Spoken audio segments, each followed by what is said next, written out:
find myself alone and afraid, clinging to the last sparse bits of hope that I could muster. Weakly, I trudged through the blinding snow of the Arctic, waiting for my regrets to consume me whole. The silhouette of a man appears in front of me. At work, you seem to be in quite a curious situation. Quick tell, what is your name, stranger? Do you need any help? Are you sure? I assure you that I, along with this blistering cold, am quite rare. Sure, you must stay here. Something unholy could be nearby. Well, it cannot be worse than freezing to death. Grab my hand. Allow me to aid you in this hunt of yours. I'm afraid he's no ordinary creature. All the more reason to have a helping hand. I'm sure if we stay out here any longer, we'll find ourselves in much worse conditions. Don't you agree? I suppose so. I cannot thank you enough for your hospitality. Truly, You needn't thank me. Your company compared to my shipmates, it is truly enjoyed. They are a company of pitiful, shabby, illiterate dunces. I also could not stand idly by and let some poor bloke die all alone. allow me to repay your kindness. It's the least I could do. All right, then, how much are we talking? Just taking it back, mate. You really do not need to repay me. Plus, I get the feeling you won't be in our company for too long. I never caught your name, did I? My name is Victor. Victor Frankenstein. Well, it's a pleasure to make your acquaintance, Mr. Frankenstein. My name's Robert Walton. Now tell me, what business do you have out here anyhow? I know you said hunting, but there's no game out here for miles. So what is it? You lost a bet? Got lost in chasing love? One could say I'm a fool chasing the remnants of all that I lost. Fastening up all the loose ends, are we? I wish not to involve you in my troubles, though I do think an explanation is in check. I grew up in a fairly happy home. A mother, father, 2 younger brothers, and an adopted sister whom I was to marry, and even a best friend who tackled the world with me. Everything was perfect up until... Victor, my sweet boy, be strong for me.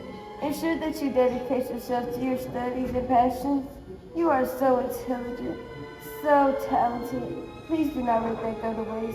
You have a gift. Of course, Lord, I will make sure nothing gets in the way of me and my goal. And Victor, dear, please promise me that you will wed Elizabeth. My condition has nothing to do with you and her. This was not her doing. I will be with God. I promise. For the next few years, I gave everything to my studies. Many of my relatives tried to write me, but I was far too jaded in my ambitions to give them a second thought. I set out to discover the secrets of life. I marked my ambition with the unrelenting desire to bestow life into lifeless matter. My work had started to take a toll on my health, but I was nearing a breakthrough in my discoveries, and I could not allow myself to fall short. You seem to be quite the overachiever. Am I ever? Now, where was I? It was a dark and stormy night. I had assembled an amalgamation of body parts onto a steel table, and for the past 2 years, I had exhausted myself.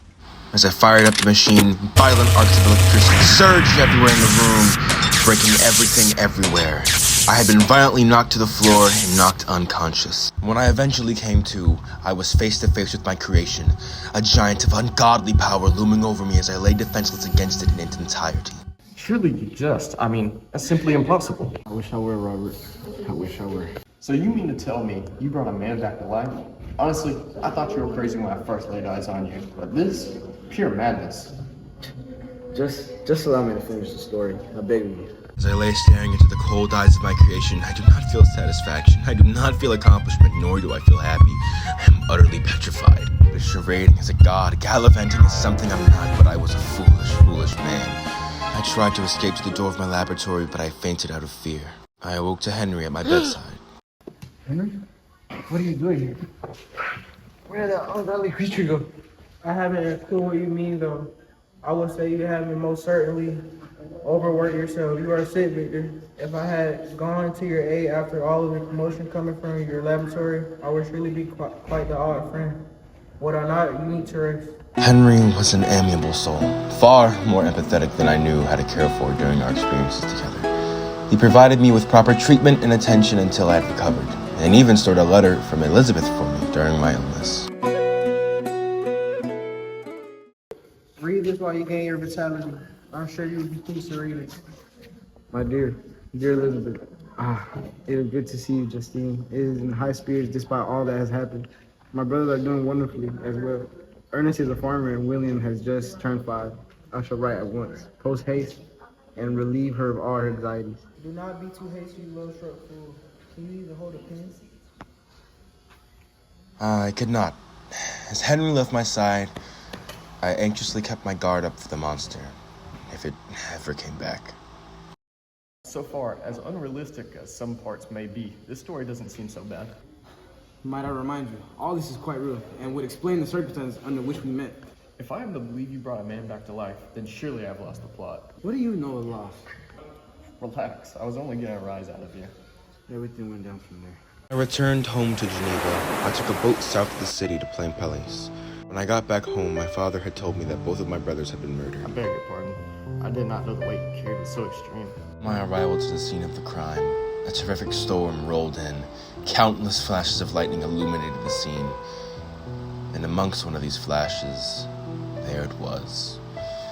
The wretched beast of ungodly creation. It fled immediately, but I knew it was responsible.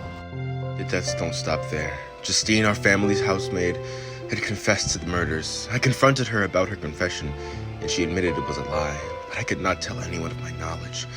The guilt of letting her walk into her own execution ate me home. Months later, as I try to enjoy daily life, the monster finds me and corners me. You dare to enjoy the festival of life with the fellowship of others while I, your creator, am pressed to live a life of solitude. This is for compassion. Allow me this, and I will terminate you no longer and move far away to the wilds of South America. If you fail to comply, you will soberly regret your decision to ever take part in the accession of creation. I will let you continue the charades as a god, but know this, I will be with you during your last breath. I reluctantly agreed to create a mate for the wretched beast, though months into creation I grew paranoid at the potential dangers to come. Could this beast recreate? What would become of the offspring? These questions, alongside the pressure of immediate marriage to Elizabeth set by my father, drove me to destroy what I had created. As I rip the corpse limb from them, I spot the monster in the distance. It knows what I've done. I race back to my apartment in a frenzy, but it is not long until the wretched beast arrives to threaten me with every misery there is. I told you there will be consequences to this parade. I will be with you on your wedding night. Remember these words. Once the creature left, I hauled all of my equipment onto a boat and dumped it into the ocean. Though, the exhaustion of everything made me fall unconscious. When I awoke, I was in the midst of raging waters. I fought against the waves until I reached a small town on the coast of Ireland. When I arrived, however, I heard whispers of a murder, and some time later, I was taken to a magistrate to be questioned. It seems everywhere you go, death follows. Perhaps it is a curse of mine bestowed upon me for my attempt to play God. As I am brought to the place where the body was found, I think surely I can prove my innocence, though as I arrive at the site, I saw my best friend, Henry Clerk, dead. Oh, I'm terribly sorry. Upon this discovery, I collapsed into severe convulsions and was thrown into prison for 2 months. Once I recovered, the magistrate brought my father to visit me. I advised against seeing any of my family for fear of the monster, but I proved my innocence, and reluctantly, I left with my father. Surely things could not. Like I said, I am cursed. I arrived in London with my father, and shortly after we came to Paris. While I was there, I received a letter from my lover, Elizabeth. She wrote to me with concerns about my loyalty. If I loved another, I reassure her of my love, though I tell her I have a secret of monstrous proportions, and that I will tell her more about it on our wedding night. Though I remember what that treacherous creature said, its voice echoing in my head, those words drilling into my core. I will be with you tonight. As I left for Geneva to get married, my anxieties grew more and more, consuming me whole. You were getting married. This should be something to be happy about. If it were me, I do not think I need any advice from you. Not now. oh, pardon me. The evening after my wedding, I tell Elizabeth that she should retire. Settle down with me, far, far away. After that, I bring her close to me and tell her that I will return shortly, and I must clear my head. Anxiously, I paced the halls of the inn we were staying in, waiting with bated breath for my recreation to come and lay claim to my life. But it never came for me. What do you mean? As I paced the halls, I heard a scream that cut through the air like lightning. It could not possibly be. The monster had murdered my wife. He killed my Elizabeth. After that, I gave up. You gave up? What do you mean by you gave up? Only more loss followed. My father, stricken with grief, died not long after. I told a magistrate of my journey, though he deemed me a madman. That did not stop me from my mission. I cannot blame the man. Chase that monster to the end of the earth. Well, here I am. I'm having the hardest times wrapping my head around any of this, quite frankly. Of course you would. Who should I expect? It's here! The fell beast! We cannot waste any time, we need to kill it now! Gods! What are you waiting for? Help me to kill this thing now! I'm waiting! Victor! Victor, are you okay?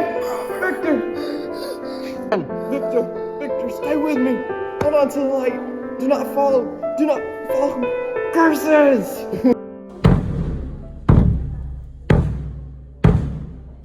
Where is Victor Frankenstein? I'm afraid you're too late. So he finally got what was coming to him. A pity I could not claim his life with my own hands. What are you? Why did you? Many reasons, those of which I'm unsure. I even remember, rest assured, however, my business is not with you. Will you kill me too? As I said, my business is not with you. But why? Why do this to this poor man? Seeing as I do not know what else to do, I suppose I can allow you my reasons. When he created me, he greeted me not as a father would his child, but as something to be afraid of. I could not understand why this was, and so I wept. I cannot say I don't blame him. I had stumbled across a family inside a forest after much mindless running. The connection they had filled me with an understanding of what it meant to be alone. I imagine that's been a difficult task. They shunned me once they found out about my existence. I thought that they could accept me as one of their own, but I was naive. I mean, pardon my asking, but how would one possibly love? It is in your best interest to let me finish, or else I'll finish you like I did in Lacey's. Apologies. I think I can understand you. After all, I'm a bit of a romantic myself. You do not seem like a bad man, not in the slightest. I won't make too my own horn, but That is all I would be known as. I thought things could be different. I could be different, but I was wrong. Murdering a man's entire family in cold blood? What part of that seems normal? I just wanted to be accepted. Is that too much to ask for? I thought if I removed everyone else, they would be forced to accept me, but I have nobody now. Serves you right. Perhaps you are right. Perhaps my life has served its purpose, its sad, mundane purpose. Your life has been nothing but tragedy. It would only make sense to end as such. If you do not mind, I put an end to this dance. Farewell.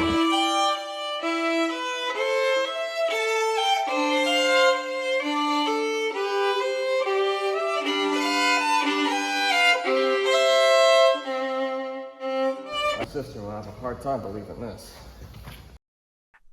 Thank you for watching Frankenstein, a Red Springs High School production. The entire class and then some.